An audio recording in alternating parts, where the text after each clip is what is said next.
ఎక్కడికో వెళ్ళినా పెళ్ళవుతుంది, భార్య దొరుకుతుంది, ఎక్కడికి వెళ్ళినా బంధువులు దొరుకుతారు, స్నేహితులు దొరుకుతారు, తోడపుట్టినవాళ్ళు.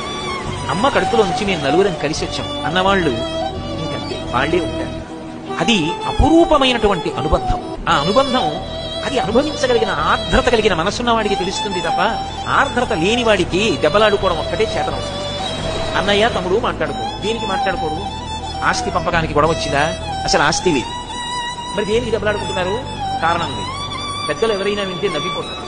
ఏ కారణం లేకుండా అన్నదమ్ములు ఇద్దరు సంవత్సరాలుగా మాట్లాడుకోలేదు. అప్పుడు ఏమి యోగ్యత కలిగిన బ్రతుకులు ఆ బ్రతుకులు? అది జీవితం కాదు.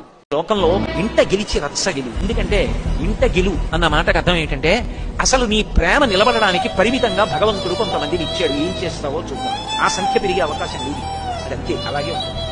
ఒక తల్లి కడుపులోంచి వచ్చాం అన్నవాళ్ళం కొంతమందిమే ఉంటాం. ఇంకా ఆ సంఖ్య పెరగదు. బంధువులు పెరుగుతారేమో, స్నేహితులు పెరుగుతారేమో. అమ్మ కడుపులోంచి వచ్చిన వాళ్ళం అన్న అపురూపమైనటువంటి అనుబంధం మాత్రం అంతే, అంతవరకే మిగులుతుంది. అంతకి దాటి ఇక మిగలదు.